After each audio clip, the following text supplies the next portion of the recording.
Hello and hello everyone. So my self Bhavesh और मैं एक साइकोलॉजिस्ट हूँ। मैंने अपना एमए साइकोलॉजी से किया है और अभी मैं वेल होप टीम का पार्ट हूँ। तो जैसा कि आप टॉपिक देख रहे हैं, टाइटल देख रहे हैं वीडियो का, कबीर सिंह और रेड फ्लैग सिंह। तो I hope it is clear कि रेड फ्लैग सिंह का मतलब क्या है। टॉक्सिक लव की बात करने वाले हैं हम आज के सेशन में। तो हम समझेंगे टॉक्सिक लव क्या होता है, टॉक्सिक लव में कैसे लोग फंस जाते हैं और कैसे उससे निकलने के लिए भी वो बहुत स्ट्रगल करते हैं और शायद कुछ लोग निकल भी नहीं पाते हैं और मेजर कॉन्सिक्वेंसेस उनको फेस करने पड़ते हैं। तो हम टॉपिक को शुरू करने से पहले, जैसे कि लोग जुड़ रहे हैं, तो मैं बस थोड़ा डिटेल नहीं, थोड़ा ओवरव्यू दे देता हूँ हमारी ऑर्गेनाइजेशन का, वेल होप के बारे में। तो वेल होप एक मेंटल हेल्थ प्लेटफॉर्म है जो कि 24/7 अवेलेबल है आपके लिए, हमेशा एकदम अफोर्डेबल प्राइसेस में। और हमारा मानना है कि mental health is not a luxury but it is a human right. And हमारी सर्विसेज की अगर बात करूँ मैं, तो हमारी सर्विसेज में है NLP, EFT, healing programmes, dance therapy, art therapy and lot more.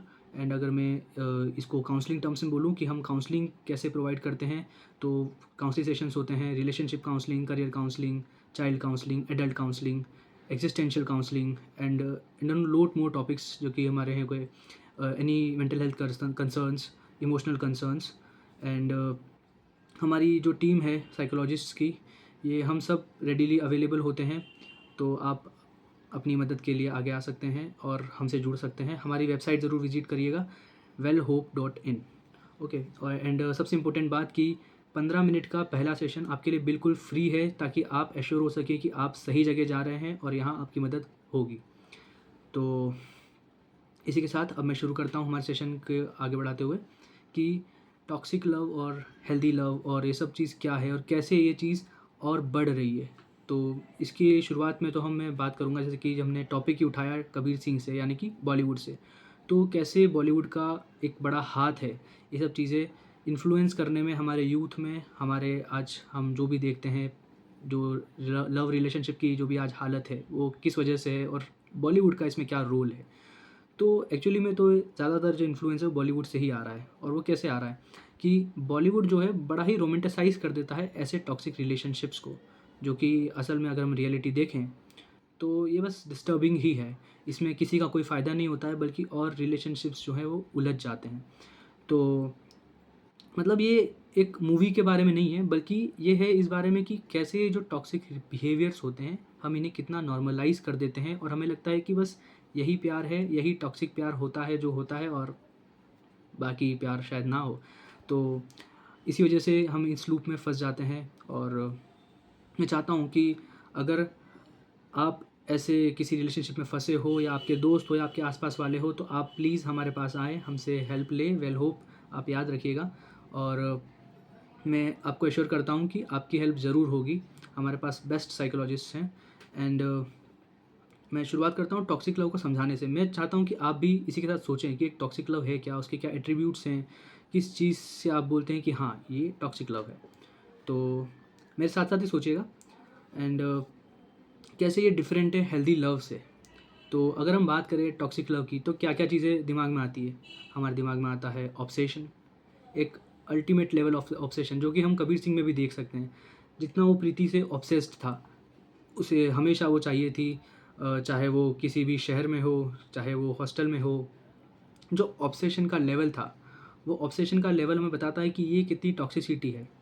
And then the level of control, क्या करना है, क्या नहीं करना है, कहाँ जाना है, क्या पहनना है, ये सब जो कंट्रोल लेवल है, ये दिखाता है कि आप एक टॉक्सिक लव में हैं, आप एक टॉक्सिक रिलेशनशिप में हैं और आपको इससे बचने की ज़रूरत है। ऐसे और एट्रीब्यूट्स की अगर हम बात करें, तो मैनिपुलेशन, मैनिपुलेशन आता है कि अगर आप कुछ कर रहे हो तो आप गलत हैं, आप ये नहीं कर सकते, मैं कर रहा हूँ, मैं कर सकता हूँ। ये जो बातें होती है कि कुछ चीज़ें हैं जो सिर्फ़ आपके लिए, कुछ चीज़ें जो मेरे लिए है, जो मेरे लिए है वो आपके लिए नहीं है। ये मैनिपुलेट करके जब इनको एक रैशनलाइज़ कर दिया जाता है, ये मैनिपुलेशन बताता है कि आप एक टॉक्सिक लव में, एक टॉक्सिक रिलेशनशिप में हैं।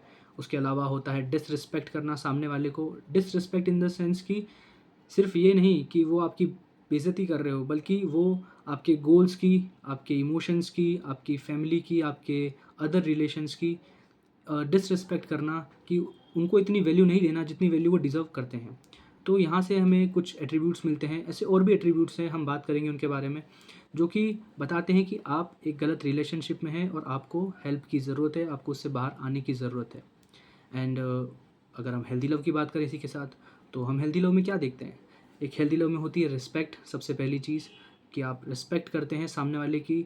मैंने बताया कि डिसरिस्पेक्ट कैसे करते हैं, तो सेम उसका उल्टा रिस्पेक्ट कैसे करते हैं कि आप उनके गोल्स की, उनके अदर रिलेशंस की, हर चीज़ की वैल्यू करते हैं, समझते हैं उनको। उसके बाद में आता है बाउंड्रीज़। आप समझते हैं कि कितना इन्वॉल्व होना है, कितना उन्हें फ्रीडम देनी है। मतलब बाउंड्री होती है जो डिसाइड करती है कि आपको कहाँ पर रुक जाना है, कहाँ समझ जाना है। आपको हमेशा इंट्रूड नहीं करना होता है दूसरे की प्राइवेसी में। ये एक बड़ी समझने वाली बात होती है। हमेशा आपको ये बताया नहीं जाएगा कि आपको कितनी स्पेस देनी है। तो बाउंड्रीज़ बड़ी इंपॉर्टेंट चीज़ है, आपको समझना होगा।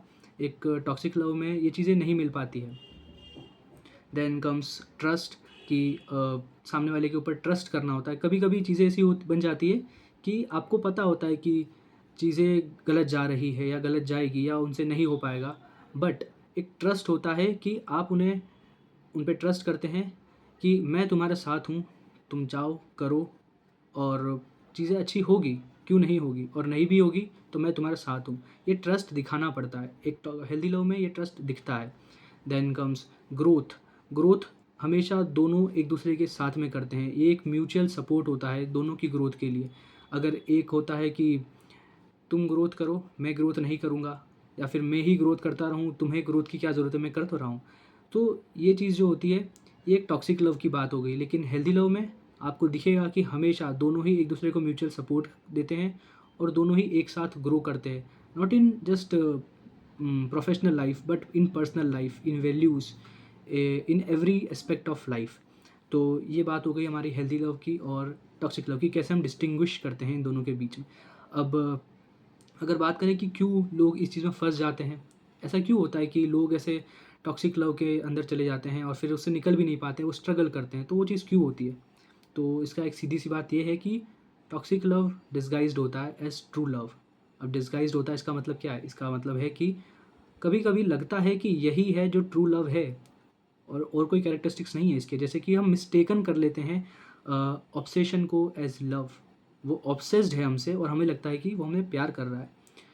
जबकि जबकि हम कबीर सिंह में भी ये चीज़ देख सकते हैं कि जो कबीर का ऑब्सेशन था प्रीति के लिए, वो सब ऐसा था कि वो उसे पजेस करता है। पजेस इन द सेंस कि वो उसकी कोई चीज़ है जिसे वो चाहता है कि वो मेरे साथ रहे, मेरे पास रहे। क्या आपका पार्टनर आपके लिए कोई चीज़ है? अगर वो आपके लिए चीज़ है, आपको ऐसा लगता है कि वो हमेशा मेरे साथ रहनी चाहिए, मेरे पास रहनी चाहिए, तो वो आपका ऑब्सेशन है, लव नहीं। एंड उनका जो एंगर होता है, एग्रेशन होता है, जो कि हम कबीर सिंह के ही कैरेक्टरिस्टिक्स की बात करते हैं कि जो एग्रेशन, एंगर था, उसे कैसा देखा गया? उसे देखा गया जैसे कि वो उसका पैशन हो।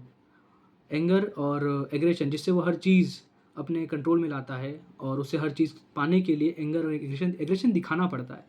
उसके लिए एक नीड बन चुकी है, वो उसका पैशन बन जाता है वहाँ पर। देन डोमिनेशन, कंट्रोल, कि अगर कोई कंट्रोल कर रहा है दैट मीन्स कि वो केयर कर रहा है। क्या सच में वो केयर ही है? क्या फ्रीडम कुछ नहीं होती? कंट्रोल भी एक लेवल तक किया जाता है। अगर कोई ओवरली कंट्रोल कर रहा है, डोमिनेट कर रहा है एक रिलेशनशिप को, तो वो केयर नहीं है। लेकिन इसको जब मिस्टेकन किया जाता है एज केयर, तब आपको लगता है कि शायद ये मेरे लिए भला ही चाहता है, इसलिए मुझे मना कर रहा है। अक्सर इसी लूप में लड़कियां फंस जाती है, कुछ लड़के भी फंस जाते हैं। और देन डिसरिस्पेक्ट, जिसकी मैंने बात की, कैसे इग्नोर किया जाता है दूसरे की जो पार्टनर की है वैल्यूज़ हैं, उनके बिलीव्स हैं, उन सभी चीज़ को। और कैरेक्टरिस्टिक्स अगर हम कबीर सिंह की ही बात करें तो सब्सटेंस अब्यूज़, और जो सफरिंग को रोमांटिसाइज़ किया है मूवी के अंदर, कि कैसे अगर कोई सफ़र कर रहा है तो वो कितना हीरोइक होता है, एक बैकग्राउंड साउंड लगा के, जो कि बिल्कुल हीरोइक वाइब देता है। तो ये कुछ चीज़ें हैं जो हम देख सकते हैं कि कैरेक्टरिस्टिक्स हैं, कैसे मूवी में दिखाई गई है एक टॉक्सिक रिलेशनशिप को लेकर। एंड देन हम बात करें कि इम्पैक्ट की, तो कैसे इम्पैक्ट पड़ता है। अब इम्पैक्ट ऐसा तो नहीं है कि सिर्फ जो पार्टनर है उसी को पड़ रहा है। इम्पैक्ट टॉक्सिक जो बंदा है या लड़की है उस पर भी पड़ता है, दोनों पर ही बराबर असर पड़ता है। कुछ डिफरेंस हम देख सकते हैं, जैसे कि अगर हम बात करें पार्टनर की जो टॉक्सिक रिलेशनशिप में है, तो हम पाएंगे कि वो एक तो लव को मिस्टेकन कर चुके हैं।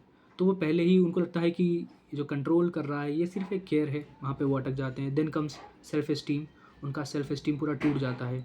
वो आगे के रिलेशनशिप अच्छे नहीं बना पाते हैं, अपना ट्रस्ट लूज़ कर देते हैं। उनके लिए नई रिलेशनशिप बनाना बहुत मुश्किल का काम हो जाता है। एक डर हो जाता है, क्लिंगीनेस आ जाती है कि मैं इसके अलावा और कौन ही होगा, अकेला पड़ जाना, ये सब चीज़ें हो जाती है जब ऐसे रिलेशनशिप में लोग निकलते हैं। उसके बाद में ये सब चीज़ें उन्हें बहुत मेंटली, फिज़िकली हर तरीके से अफेक्ट करती है।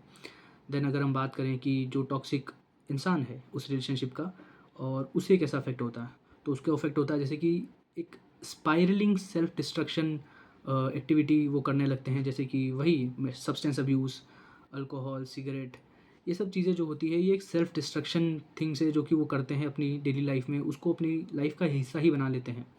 देन अकेले रह जाना हमेशा, जैसे कि फ़िल्म में भी उसका दोस्त था शिवा, लेकिन वो आता था शिवा, लेकिन वो हमेशा उसे हटा देता, उसके पास नहीं जाता, अकेले रहता, किसी से दोस्ती नहीं, किसी से बात नहीं, फैमिली से भी दूर हो गया। तो बहुत ज़्यादा ही हद तक एक टॉक्सिक पर्सन को भी अफेक्ट करता है जितना कि अदर पर्सन को भी ये चीज़ अफेक्ट करती है। अब हम बात करें कि जैसे मैंने बोला कि कैसे ये अफेक्ट करती है टॉक्सिक लव और क्यों इससे निकल नहीं पाते हैं, इस लूप में फंसे रह जाते हैं। उनके भी कुछ कारण होते हैं, जैसे कि कुछ तो हमने अभी डिस्कस किए ही सही, जैसे कि वो मिस्टेकन कर लेते हैं इंटेंसिटी को इंटीमेसी से। इंटेंसिटी, कितना गुस्सा कर रहे हैं, कितना कंट्रोल कर रहे हैं। कभी कभी ऐसा लगता भी है देख के कि वाह, ये मेरे लिए परवाह करता है, इसीलिए मुझे रोक रहा है, छोटे कपड़े पहनने से मना कर रहा है या कहीं जाने से मना कर रहा है क्योंकि ये मेरी परवाह करता है। लेकिन क्या वो सच में परवाह ही है? और इसका उल्टा भी होता है कि जब इंसान सच में केयर करता है और इसे मना नहीं करता है, एकदम फ्रीडम देने के लिए सोचता है कि मैं इसे फ्रीडम दूँ, तब भी लड़कियों को ऐसा लगता है कि शायद ये मेरी केयर नहीं करता है। तो कहीं न कहीं सोच में ही गलती है थोड़ी-सी कि हम किस चीज़ को एज़ लव देख रहे हैं और किस चीज़ को नॉट लव देख रहे हैं। तो कहीं न कहीं हमें समझने की ज़रूरत है कि हमारे लिए क्या अच्छा है और क्या नहीं। और एक और बात इसमें पॉइंट आता है कि क्यों ऐसे फँस जाते हैं, क्योंकि कहीं न कहीं लड़कियों को पता होता है या फिर लोगों को पता होता है कि मैं किस चीज़ के लिए जा रहा हूँ। वो चाहते हैं कि मैं इसे फ़िक्स करूँ। शायद आपने ये डायलॉग बहुत बार सुना भी होगा कि मैं इसे फ़िक्स करूँगी, या अब होता क्या है कि कुछ वही पैटर्न्स होते हैं जो हमेशा हर रिलेशनशिप में वो देखते हैं। वही पैटर्न्स के साथ वो आगे भी और रिलेशनशिप्स ढूँढते हैं। अब वो रिलेशनशिप्स जिसको फ़िक्स करने जा रहे हैं वो एक टॉक्सिक रिलेशनशिप में खुद ही जा रहे हैं और आगे भी वैसे ही रिलेशनशिप्स वो ढूँढते हैं। और जब वैसी ही चीज़ें वो ढूँढते हैं, देन एक स्टीरियोटाइप भी बन जाता है कि all men are same. But क्या ऑल मेन सेम है? मैं आपसे पूछना चाहूँगा, ये आपके लिए क्वेश्चन है, आप इसका कमेंट में आंसर दें। एंड देन हम बात करते हैं वापस से इसी पर कि कैसे वो लूप में फँस जाते हैं। तो एक ग्लोरिफिकेशन भी बहुत हो जाता है ऐसे ऑब्सेसिव लव का कि ऐसा ही ऑब्सेसिव लव हमें चाहिए, लेकिन यही ऑब्सेशन जो है उनके लिए स्ट्रगल पैदा कर देता है। और ये उसके बाद हम बात करते हैं फ़ियर की, कि कुछ फ़ियर होता है अकेले रहने से, जैसे मैंने बात करी क्लिंगी बिहेवियर हो जाता है कि मैं अकेला नहीं रहना चाहता, ये नहीं होगा तो कौन होगा, कहाँ जाएंगे। तो ये भी कुछ चीज़ें होती हैं जो कि उन्हें उसी रिलेशनशिप में बाउंड करके रखती है, उन्हें बाहर जाने नहीं देती है, छोड़ने नहीं देती है। कैसे दूसरे पे वही एफ़र्ट्स, उतने एफ़र्ट्स फिर से लगाएंगे। लेकिन सच बात ये है कि आपको इन सब चीज़ों से स्ट्रगल करने की ज़रूरत नहीं है। आपको जितनी जल्दी हो सके ऐसे रिलेशनशिप से बाहर आने की ज़रूरत है और आपको एक सपोर्ट सिस्टम, एक हेल्प लेने की ज़रूरत है। एंड अनदर रीज़न, एक और रीज़न होता है चाइल्डहुड से रिलेटेड कि चाइल्डहुड में कैसी पेरेंटिंग थी। तो पेरेंटिंग स्टाइल्स भी होती है, जैसे कुछ अथॉरिटेरियन, अथॉरिटेटिव, परमिसिव, देन अनइन्वॉल्व्ड। ये कुछ पेरेंटिंग स्टाइल्स होती है जिसके बेसिस पर डिफ़ाइन किया जाता है साइकोलॉजी में कि कैसे एडल्ट रिलेशनशिप्स होंगे। मोस्टली यही कुछ कारण होते हैं जो जिसकी जैसी पेरेंटिंग होती है उस हिसाब से वो अपने एडल्ट रिलेशनशिप में चीज़ें देखते हैं। मैं इसका एक छोटा सा एग्जांपल आपको बता देता हूँ यहाँ पर। जैसे कि कुछ पेरेंट्स जो होते हैं बड़े ही स्ट्रिक्ट होते हैं। वो स्ट्रिक्ट होते हैं कि कहीं जाना नहीं, किसी से बात नहीं करना। अब जो रेबेलियस किड होगा वो तो और ज़्यादा ही उनके खिलाफ जाएगा और ज़्यादा बात करेगा और फिर ज़्यादा टॉक्सिक रिलेशनशिप में फंसता चला जाएगा। क्योंकि उसे वो चीज़ बचपन में नहीं मिली।